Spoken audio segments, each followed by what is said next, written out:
Oh, it's Sherlock Holmes. What is he doing here? No, you have a beard. That's what makes him different. Okay, sorry. It's Burlock Bones and Botson.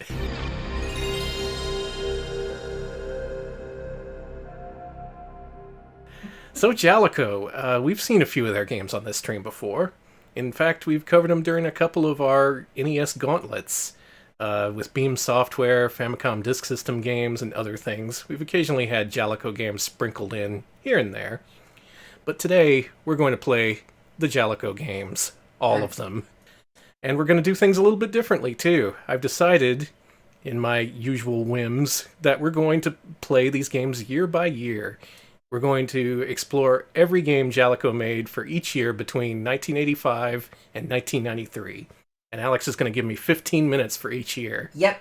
Alright, so I guess we're doing it. We're playing the Japan Leisure Corporation. Yep, the good old Japan Leisure Corporation. Alright, so Jaleco, what you need to know. They started in the 80s. They started out making arcade games. Well, they were probably around for before the 80s, but for our interests, they started making games in the 80s. And in 1985, they started making games for the Nintendo Family Computer in Japan. And a few of those came out over here, even. Ooh. So why don't we get things started? Let's do it. First is the year 1985, a year in which many of you weren't even born. If you weren't, don't tell me about it. That makes me depressed. Please don't. All right, you gonna give me a countdown? Yes. 5, 4, 3, 2, 1. Jaleco 1985, baby. Yeah, City Connection. I love City Connection. This also introduces one of my favorite Jaleco things. If you hit select on the title screen of many Jaleco games, the character will animate a little bit. I love it. He's so depressed about two-player. That always weirded me out. I'm like, what makes this... Why does that piss you off so Hey, much? just you and me, eh? Oh, you brought a friend. Anyway, we're not playing this version of City Connection. We're playing the original Japanese version. Oh, wow. All the way back in 85. Now, I'd say this is the most notable Jaleco game from 85. It's a port of one of their more famous arcade games. It was released over here as Cruisin', I think? Mm-hmm. The original Japanese one was called City Connection. And it puts you in control of a Honda City. And this game was so famous that Emmanuel Lewis wrote a song about it. Yes, he did. In fact, let me I know I tweeted that, but let me put that in our in our Twitch chat here. It's really good, and luckily, for a while you couldn't find it on YouTube because I think Victor Entertainment grabbed it. But Victor Entertainment. Yeah, they took it down. They took it down, and I was mad. So this is a game about painting all the highways. In the US version, they changed the story so that you're a dude who stole a bunch of paint, and you're leaking paint all over the road. While in Japan, the person driving the car is actually a lady named Clarice, and she's messing up all the roads around the world because she's pissed off at the fact that there's no good men out there. God, big fucking mood, Clarice. That's, Clarice works, or Clarice. Clarice is what, the mascot for the current formation of Jaleco, yeah? Mm-hmm. Yeah, what's left of Jaleco, or rather the company that purchased it, recently renamed itself to City Connection. Oh, that darn cat! That cat! That cat'll get in your way all the time. And that is a lost life. Otherwise, it's pretty much just a variant on the whole Pac-Man maze game subgenre, I guess, except they decided to make it side-scrolling, which is pretty interesting, I think. It fits in with Pac-Land and eventually Super Mario Brothers. A lot of these games were heading towards the side-scrolling format. That cat gets you every time. That cat's a killer. Alright, I'm gonna tell you the secrets of the cat. The cat spawns every few seconds, between 3 and 5 seconds. It's not always the same amount of time. It'll spawn on one of the tracks in front of you. It'll either be on the top, middle, or one of the two bottom ones. And if you know that it's gonna appear every few seconds, you can start to predict it. And that's eventually how you can become able to kill screen the arcade game, which I've done. He has. Danny is very, very good at City Connection. What you want to do is get 1,000,000 points in the first level. Never leave the first level. If you reach 1,000,000 points, the game suddenly starts to award you an extra life for every single point you get, so the game never ends. That's not in the Famicom one, and That's City Connection. Good job. Let's move on. Cool. Yep. Looks like a shoot game, huh? Good guess. Yes, It is one game. of those shoot games. Now, a lot of these games you're going to be seeing right off the bat, you might be familiar with based on Famicom multi-carts, because all these are Mapper Zero games, making them easy to put on those multi-carts. Ah, yeah, Codeman mentions that. Yeah, this game shows up quite a bit on Famicom. Now, this was originally an arcade game. We may have even covered this in our Jaleco mobile game stream a while back. We did, actually. That's right. Yes, this was originally in arcades, came to the Famicom. There was an NES version planned, but they cancelled it. Anyway, this continues Jaleco's typical style of 85, which is to say these are arcade ports or very arcade-like games. This one at least looks cool. You can dive into the earth and zoom out. I don't know. It was cool back then, alright? This is pretty cool looking. I like the parallax effect there or whatever. Yeah, it actually adds a lot to the gameplay instead of just you being stuck at the bottom of the screen. Gives you a little bit more to look at. This Famicom version was handled by this game was handled by TOSE. Oh right, I should have mentioned that. Jaleco, like Acclaim, who we covered a few weeks ago, they did not have an internal development studio, so all of these games are contracted out, much like Acclaim. You can think of Jaleco as kind of like a Japan's Acclaim equivalent, if you like. Folks calling this a vaporwave zone, definitely. It pretty much is, yeah. And unfortunately that means that the bulk of the games we're going to play tonight are developed by TOSE. Though there are a few developed by companies like Arc System Works and Natsume. What? And Jaleco never partnered up with Micronix. You gotta say that. They at least had that much knowledge of the industry. To be like, no, we can't just give our games to Micronix. Please, God, no. Let's move on. Okay. Yeah, we're gonna be going through these first few games really quickly. Field combat! Oh, nice. Yeah, here's another one we covered during our mobile stream. Another arcade port. This is a game where you control... I don't even know what that is, but you suck up all these dudes, and eventually, if you hit A and B together, you can call them back out, because they're on your side now. Now you're just killing them. Oh yeah. You can sort of think of this as a proto-RTS almost. Except, you know, extremely simple. Simon the Digger says, Simon says here, Jaleco took one look at Mr. Ronix and said, no thonics. Word for word, that's what they said. Look here, Mike. We know you're big in the industry. You've had a few big projects with Capcom, and you think you're hot shit now, but... Look, we saw Athena. That's not the kind of image we want here at Jaleco.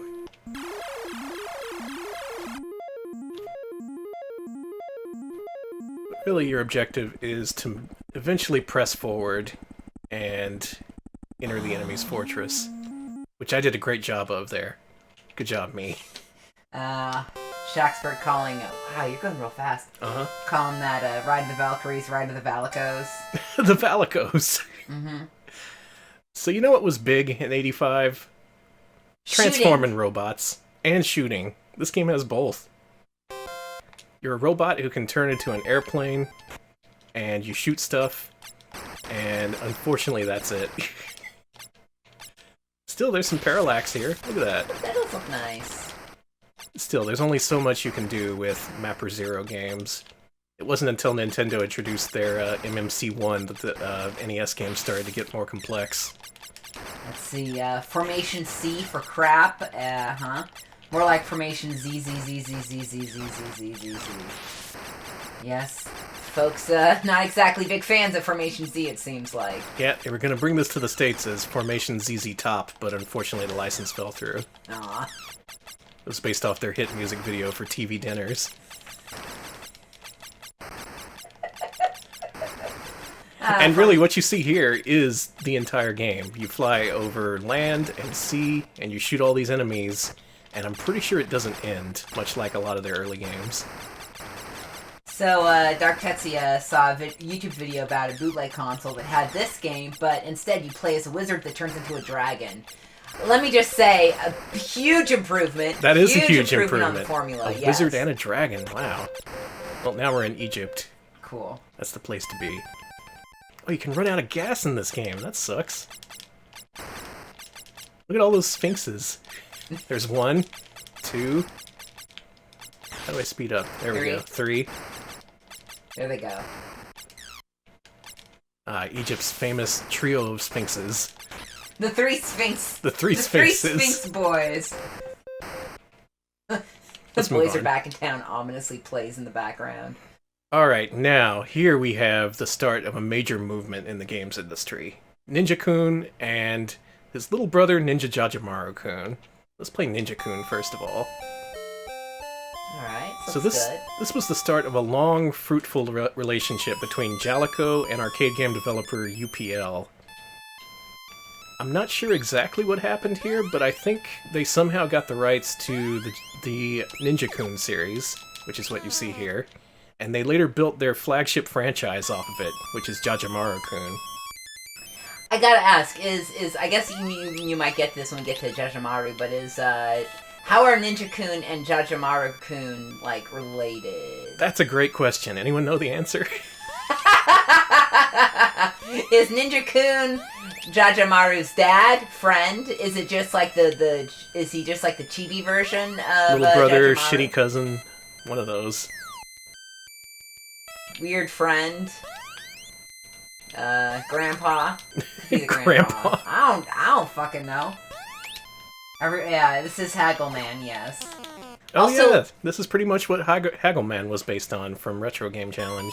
Chad also asked, are you sure this isn't a Micronix game?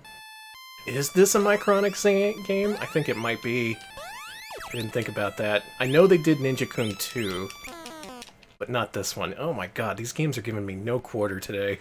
Simon says that Jajamaru-kun, it might be Ninja-kun's little kid, yeah. Yes, this is a Micronix game. Oh, damn it. Sorry, unfortunately, Jaleco did see Mike and thought, hell yeah. Yeah, we can make some money off of that.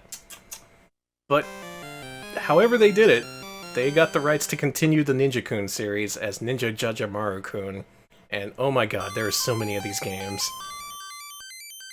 And this game in particular, I think, is what the original Haggleman was based off of. Also, yeah, Whoop in chat mentions it, but Whoop Fun Whoop does do Ninja Jajamaru runs and stuff like that, so... Oh yeah, I know she runs Squashed, which is the last one, and probably the best one. So yeah, you can look through her archives if you want to see some, like, actual long-form gameplay instead of me watching the clock and demanding Danny stop. Eventually I'll spend more time with these games, but these simple arcade-style games, really you get the gist pretty quickly. Okay, so Ninja-kun is actually the older brother, and Jajamaru-kun is the kid brother. Well, who is the dad? Yeah, who's the dad? Oh, I know who the dad is. That weird guy from the Stepping Selection My Sharona video. That's the dad? That's the Ninja-kun What a and surprise. Jajamaru-kun's dad. Just that guy goes, ooh! That's Mr. Jaleco himself. Mr. Jaleco. Yeah, Jaleco gave birth to both of these guys. It was really weird. That's disgusting. It is. It was a natural birth in a kiddie pool. A game company giving birth, like the machines from Nier. I'm so sorry. It's the worst thing I've ever heard. So this game sticks with the arcade-style formula, where it's side-scrolling to an extent, but they still take place on these very small stages. Yes, happy Father's Day from the Retro Pals. But you get the impression here that Jaleco has ambitions, at least a little bit. They want to build on what's come before. They want to give you a quality gaming experience on the Nintendo Famicom. Okay, maybe not at first. They were at least trying something. Yeah. They learned from Micronix, alright? They had the one, and then never again. I can guarantee you there's no more Micronix games. You're getting at least TOSE. And in some cases, NMK and ICOM actually worked with a whole bunch of different contractors. I guess they got burned early on Micronix, so they thought they had to mix it up a little bit.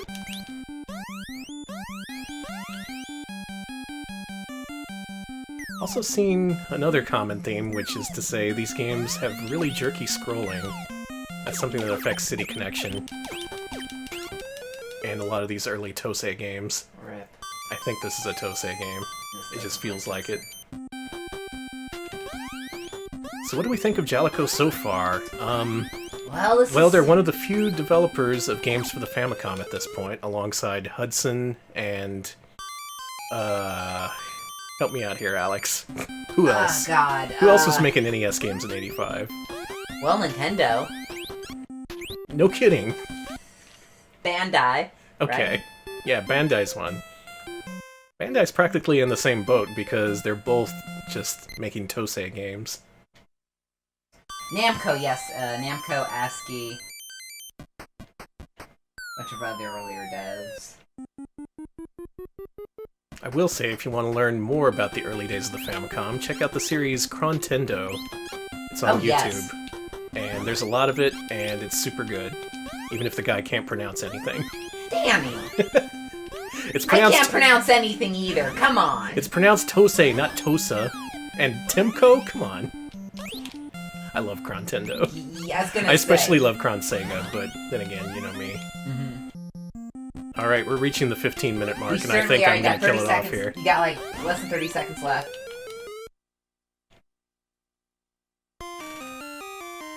Good work, Jajamaru-kun.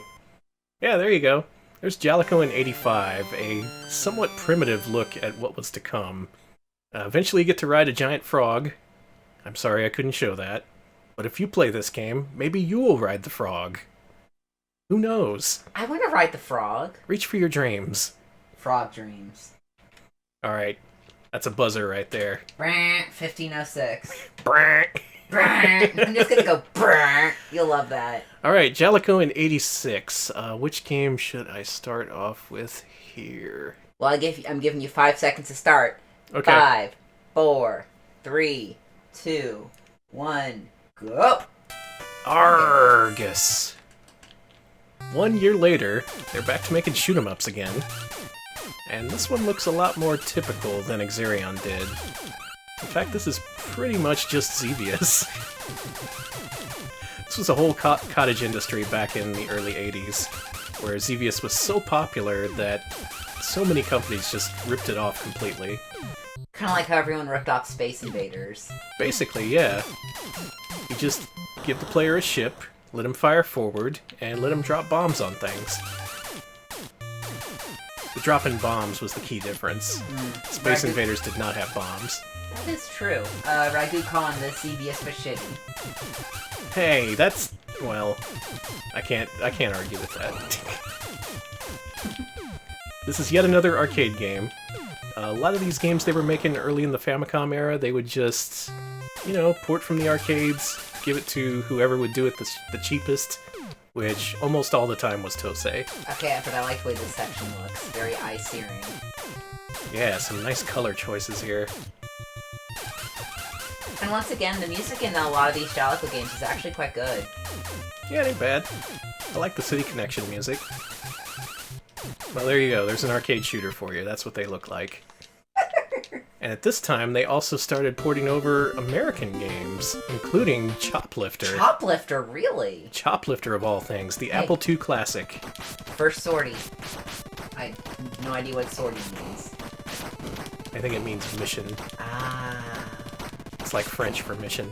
Ah, okay, I get it. Yeah, you gotta open up these buildings, free the dudes, let them get in your helicopter, and then you take them back home. Now, I will say, if you want to play this game on console, the version to play is the Master System one. Oh my god. Yeah, Ragu, I was about to mention that. Ragu just mentioned how the Master System version is the optimal console version of this game. It plays really well, yeah. A lot of the other versions are kind of janky, kind of owing to its Apple II origins. I think this was originally a 1981 game, which at this point would seem a little bit primitive on Famicom, but... well... Jesus Christ, some real great gameplay from me tonight. Yeah. Obviously, I'm well practiced in the realm of Jaleco. Well, you know that kid Jajamaru? He's back. Is he? Yeah. Ah, nice. Ah, he's back with his frog. Back with his frog. Very next year, he's back with another adventure. Oh, but what could he be doing now? And this game is the most TOSE-ass game I have ever seen in Oh my my life. god! Look at this bullshit. Just the way it scrolls, the way the music sounds. This is some freaking TOSE-ass TOSE Oh game. my god, look at the way those tiles look. Someone is so... Look at this! Mm-hmm. This is some click and play shit. Yeah, this is just one step removed from TOSE's Gegege no Kitaro and Dragon Ball games from back then. Oh god, help me. You know what this reminds me of? This is like one step removed from like a South Park fan game you've downloaded in like 1999 off of someone's Off of Newgrounds or something. Oh, off of someone's GeoCities website. No, Newgrounds wasn't letting you download that shit back in the day. Oh yeah, that's right. It was You had to go to just the like... website. In fact, in 1998, they only had like games made by the owner of the site, and it was all like, it's time to murder the family circus or whatever with Golgo 13. Really? Yes, there was a Golgo 13 Murders a Family Circus game. Oh my god, why are we not playing that? I ask myself that question every single stream. Alright, there's items that can kill you. That's pretty cool. Leon says this looks like Ice Climber. How does it control compared to Ice Climber? It looks like it has the same physics issues. Yeah, you're kind of floaty in this game. You don't really have a lot of control over your character. It also has that thing from the Gegege no Kitaro game that I hate, where it's these endlessly scrolling levels, and what you gotta do is you gotta find a number of items hidden throughout. Hey Jaleco, how about you pop up more things right in front of me and kill me? I don't think I've seen that enough. These games are gonna get better, I swear. Finally, not here though. You made me say Thor. Turn into Macaw over here. So this is Jaleco's very first Famicom Disk System game, and it's a weird one. It's a port of a ZX Spectrum game made by Ultimate Play the Game, aka Rare Limited. And they went ahead and brought this to the Famicom Disk System for God knows whatever reason. Now the NES would later see some much better isometric view games like Solstice, but oh boy. This is... I think this is the first isometric style game in this mode of play. I love the way your sprite looks. I love his face. I love their face. You're just like a little elf or something. Elf friend. But you're an elf with a secret. What's my secret? Because look down in the lower right. There's a moon coming. And when the moon is up, you become a werewolf. This game kicks ass! Yeah. I don't think it has any bearing on the gameplay either. You just kind of turn into a werewolf and back to human during gameplay. And this is one of those games where you just explore this huge, huge world in search of all these items. And you gotta bring them to a witch or something. I gotta tell you something. Chat's made a decision about the werewolf. It's not a werewolf. It's Alf. Okay, I need to see him again before I can make that distinction, but... Okay, I will let us go a little longer if it means we get to see him turning into Alf, because I do want to make that distinction myself as well. Alright. These are conveyor belts. Can't you tell? There he goes. Oh my god, it's Alf! Oh my god, you're a were-Alf! It's the very first Alf game. Oh, that's awful! Oh no! Jaleco leading the way. God. Yeah, on ZX Spectrum, this was a real landmark game. It was huge for Rare, and they released a bunch of games similar to this in the years after. You're on FDS several years later, it doesn't really make the same kind of impact. Yeah. And this is kind of a crappy port anyway. I do like that you transform by basically glitching out entirely. Pretty much, yeah. What's great is you can transform in mid-jump, which just kind of drops you to the ground and kills you most of the time. So you really have to watch out for the... I don't know what killed me there.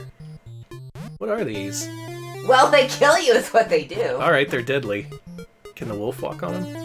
No. No, of course not. There you go, Night Lore for the FDS. Still in 86, these games are starting to resemble real video games, but not quite just yet. Now this game was probably Jaleco's biggest hit in Japan at this time. The text-based adventure game was huge, fresh off the success of... What was that one Yuji Horii game? Oh, Portopia? Yeah, Portopia. Good call. Oh, it's Sherlock Holmes. What is he doing here? No, you have a beard. That's what makes him different. Okay, sorry. It's Burlock Bones and Botson. This was originally a Commodore 64 game released in the States. You're seeing a theme here. Jaleco's starting to bring in games from other nations, other peoples. There. And apparently this one did pretty well. Unfortunately, it's all in Japanese, so I'm not going to be able to show you all that much of it. But suffice to say, there's been a murder on this Mississippi steamship, and you gotta solve it. How dare there be a murder? With Sherlock Holmes and Botson. Now, the star of the show, my favorite 86 game from Jaleco. Urusei Yatsura, Lum no Wedding Bell. Congratulations, Lum. I'm glad you're getting married. Y'all know Lum. Mm-hmm. Yeah, she's that space alien. Oh, thank you, Scarlet Swordfish, for doing Burlock Bones and Botson with the emoji. I appreciate that. I was looking for the emoji. And, Excellent. Infant school. Rip. Wow, that was the demo. You got sent straight to hell. Okay, so this is actually a version of Momoko 100%, yeah? Yep, this was originally an arcade game called Momoko 120%, whatever the hell that means. Hey, not to be too alarmist, but it looks like your preschool's on fire. Yeah, so this game has the same premise as Momoko, which is you control this girl through various stages of her life. And in each building she winds up in, she ends up burning it down, and you have to escape through the roof. Okay, is Momoko burning it down, or Lum burning it down, or is it just, like, coincidentally burning down? It seems that's a pretty big coincidence, Alex. I mean, it's never explicitly stated that the girl herself is causing the fires, but give me a break. So the weird thing is the arcade Momoko game used the music from Urusei Yatsura, this theme here, but it didn't have the license. Instead, they got the license for the Famicom one and used the music and the characters. What's interesting, of course, Jesus Christ. I forget who said this in chat, but apparently there are versions of the of Lum. There's like there's like either a prototype or hidden in the arcade version of Momoko 100%. There's a Lum stuff, like Lum sprites. And stuff okay. like that, So they wanted to get the license, they just couldn't work it out.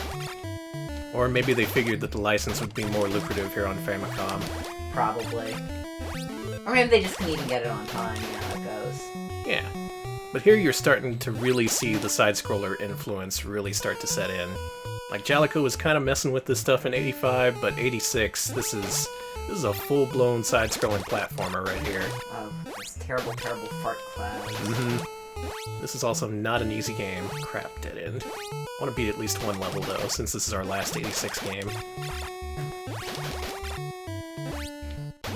forgot to change this to 86, but... Yeah, keep up with the times. I have to. I gotta do that. I'm gonna edit this in post, I say, even though I will not edit this in post. I'm still living in 85, man. It's 86. It's all about New Coke. Is it? When was New Coke? Was that 86? Okay, let's see, New Coke. Let's see when New Coke was.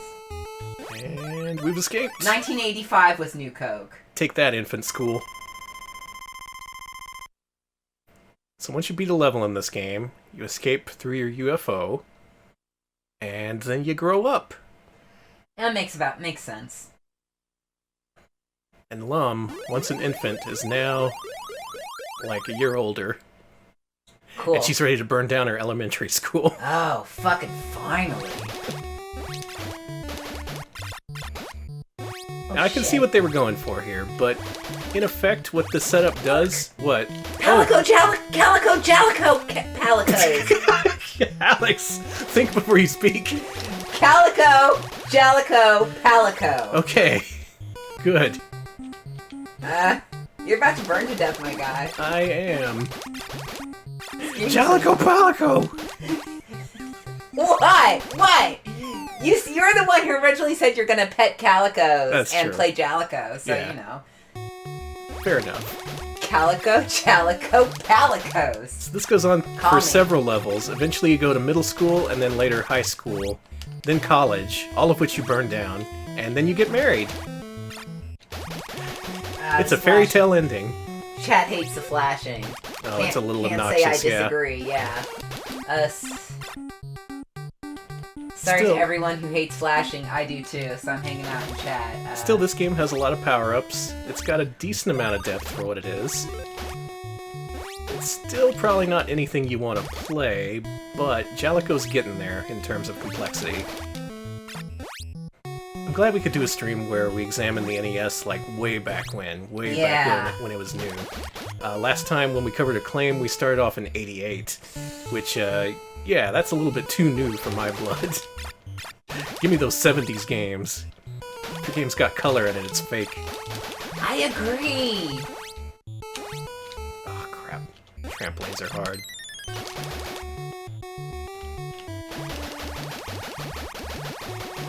Okay, so I gotta ask, why do you keep murdering the Jaleco Calicos? Because it's in my way. Okay, fair. I think this you calling this escalator action. Pretty much. I guess there is an elevator action influence here.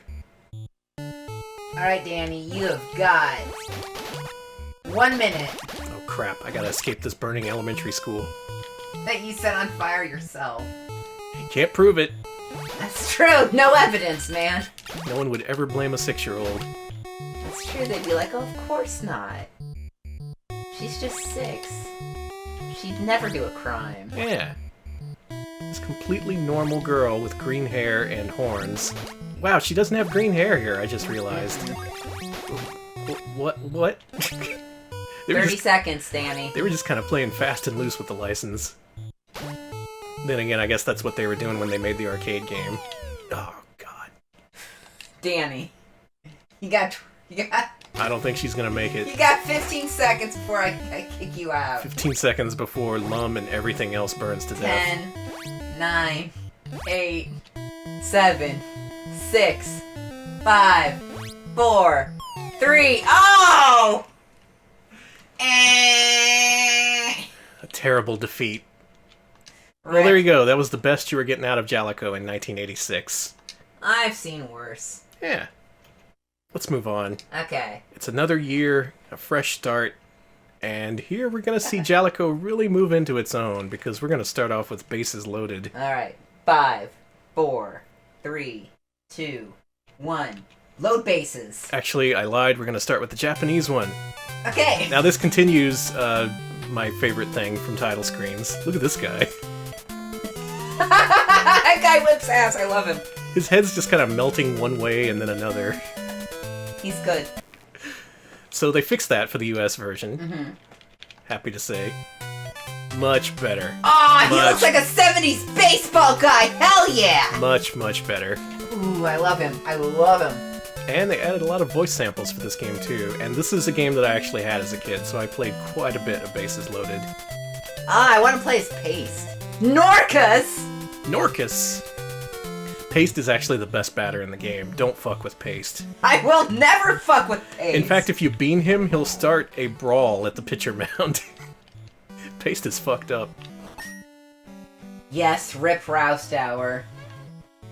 Oh yeah, that was a shame. That No more Rousdower. That baseball guy certainly did look like him. He did. Mm-hmm. Alright, so I know there's Tim some... McGraw, what the fuck? I know there's some Bases Loaded fans out there. What do y'all think of this game? Looper mentioned playing it this weekend and said it was pretty good, and also that the English-American names for the game are hilarious. And I agree, they are, especially Pace. Double play. And yeah, this game actually plays pretty decently. Keep in mind at this time, the best-looking baseball games you saw on Famicom were Nintendo's Baseball and also Namco's Family Stadium series, which was released over here as RBI Baseball. Let's see, Uzi says, I hated playing all baseball games, but Bases Loaded is the least bad, and I can't really disagree with that. Let's see here. Let's see. We're being asked which team has Bob Dognut. That's a different game, but fair enough. Alright, I got to bat. Here we go. Actually, I just want Paste. Come on, Paste.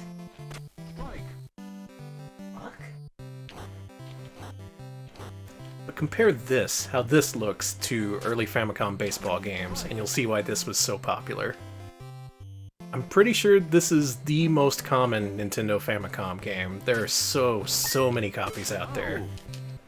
Folks preferring Baseball Stars. I can see that. Baseball Stars is probably a better game overall. But in '87, getting this TV-styled presentation was kind of a huge thing. Oh crap, go back. There. Nice. And just to warn you, there's quite a few baseball games, but this is the only one I'm going to go in depth with, because cool. This is the most influential one. Oh man, Softball Tengoku has pandas and giant eye people. So. Oh, that's a good one too. Yeah, especially the Japanese version where it has a bunch of yokai in it. Oh, that's good. It's all like kappas versus skeletons and shit. Battlehork says, "Oh, that's a baseball! It's the best baseball game." That sounds fake. Oh, baseball. That sounds like Italian baseball. Go. Okay, we got a man on base, and we got Paste coming up to bat here. Paste has something like 70 home runs. Okay, no 60, but that's still a hell of a lot. Who said paste picante sauce? Come on, said paste picante sauce. Thank you. The best batter in the game. He's gonna hit this out of the park.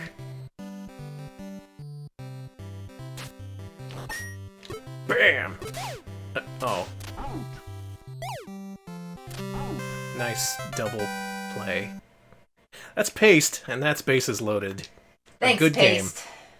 So also out in '87 was a game called Senshi Dan in Japan, which was almost released over here as Bashi Bazook Morphoid Masher. This game is developed by Atlas, and it's actually pretty good. Bashi Bazook. He is the Morphoid Masher. Reasonable rates. No job too tough. I really wish this came out. I do too. One of the strange things about this is that this game was obviously written by a fluent English speaker, because it's got a lot of weird humor in it, and it's not just, barely translated garbage. I gotta say, maybe this was translated by the person who ended up localizing Totally Rad for them. Oh, could be, actually. Because I've noticed a lot of those weird Jaleco games that never came out, like this and Squash, have really, really fun localizations that really remind me of what happened with Totally Rad. Just really Americanized, really goofy, really fun. They do have a similar theme and feel to them. This game, I would have played the hell out of if it was released in the States. It's actually really good. This was originally an '87 game, and they were going to release it over here in '89. And I guess by then this seemed a little bit primitive. But I think it holds up pretty well. And the most interesting thing about this game is in the upper right corner where it says QV. That's a meter that fills up as you go through each level, and it turns out it's the boss's life meter of the level you're currently in. So, theoretically, you could speedrun this game and get to the boss when their life is really low and kill them really quick. It's kind of a neat feature. I've never really seen anything like that in another game. Avery mentions the HR... I always mispronounce it. Geiger or Giger? Doesn't matter. The HR Guggenheim HR Puff and Stuff. Yeah, the HR Puff and Stuff designs here. Yeah, it's, Krunko says this, reminds me of Monster Party. Yeah, I can definitely see the Monster Party vibe with some of these designs. This compares favorably to games like this at the time, like Monster Party and Dr. Chaos and that kind of thing. Except this has Atlas working on it, so it plays really well. Yeah, Arnold Rimmer mentions beating this game, and says, only bad thing about this game is the main character feels pretty stiff. The controls are pretty stiff. And it's also hard to recover your life. Yes. Though, to this game's credit, you get a lot of different weapons, including eventually a laser disc, which you can throw across the screen. There's all these upgrades and different paths you can take. And there's a satisfying sense of upgrading your character throughout the game. Yeah, an old wizard in a cave just gave us $40, but we needed it. Baby heat knife. That's where we get our first upgrade. Now, they actually changed a lot for the cancelled localization of Bashi Bazook. If you want to find out more, go to lostlevels.org, and it should still be on the front page. It's an article about Bashi Bazook, written by me! It was me! It's good! It's me, Austin! It's a pretty good article.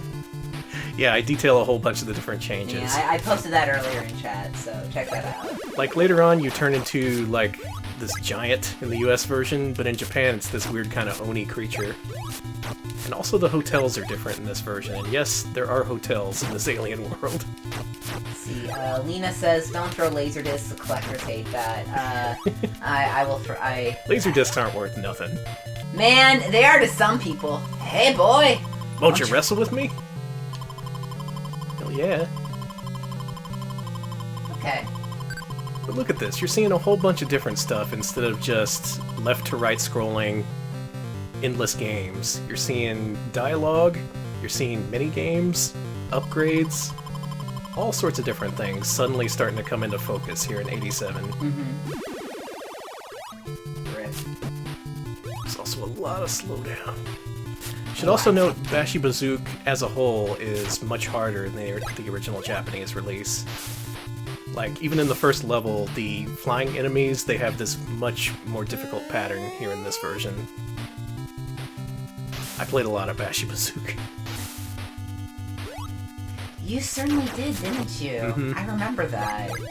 I remember back when it was first dumped, I was like, hell yeah, I'm gonna play the shit out of this game. Alright, it's time to rest. We found the hotel and now we can end the game. Now in Japan, this is a traditional Japanese-style hotel room. You'll see if you ever see that version. But in this version, it looks like this. I love his sensual robe. I think in the Japanese one, he's like cross-legged or something, but here he's just like, come to bed. Hello, handsome. Maybe next time, Bashi. Oh, we only got a few minutes here. Yeah, we gotta move. Esper Bouken Tai, believe it or not, is a console-exclusive sequel to an arcade game called Psychic 5, which is a really... What the fuck? Psychic 5 isn't very well known, but it's actually a really, really cool game. If you want to see it in action, go to Lord BBH's stream. I know he plays it sometimes. You're so tiny! But yeah, this is a game about psychic children who can jump 1 billion feet in the air, and they all have hammers that you can hit stuff with. And yeah, just tiny characters jumping all around. What's with that slime? I don't know. That's really excellent.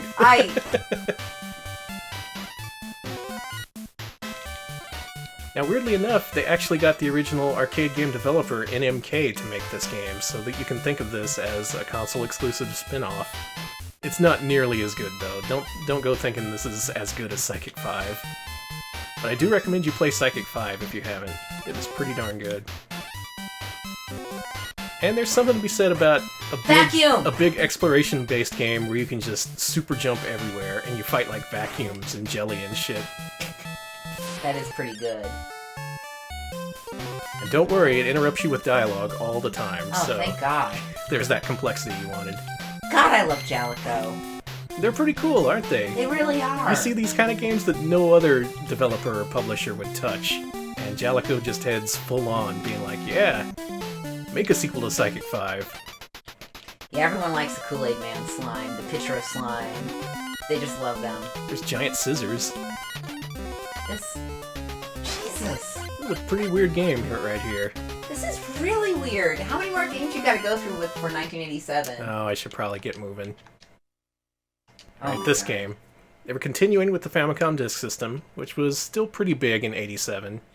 This was before the rollout of the MMC1 chip, so these were the biggest games you could get on Famicom at the time.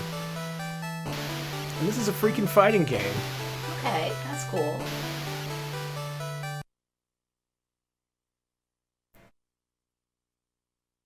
Maybe the earliest fighting game on Famicom, now that I can think about it.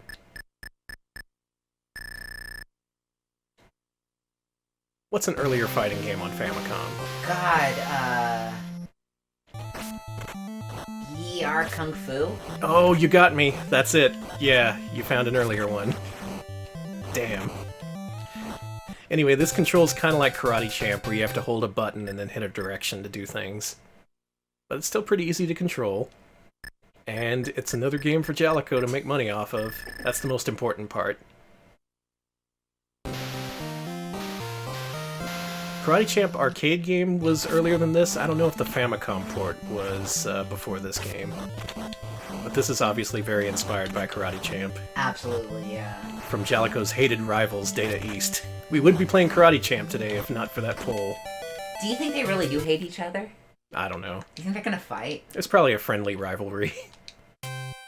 Oh no, we played this. We played Meltman's Meltman's Baseball Adventures. Yeah. Oh, I hope he gets some help. Monty on the Run. We played this during our Famicom Disk System showcase stream, and this is still weirding me out, because this is a port of an old-ass UK computer game called Monty on the Run. Mm-hmm. But the original game stars a mole, Monty Mole, and in this game, you're just like a dude. You're a dude with a beard who escaped from jail. That's who Monty is in this game. Yeah, this is pretty much considered a trash port. Yeah, unfortunately. It's very, very different from what the original game was, and I don't really know what they were thinking. Well, they were thinking, better put something else on Famicom Disk System, we need some money. Oh my god. Yeah, crank it. No.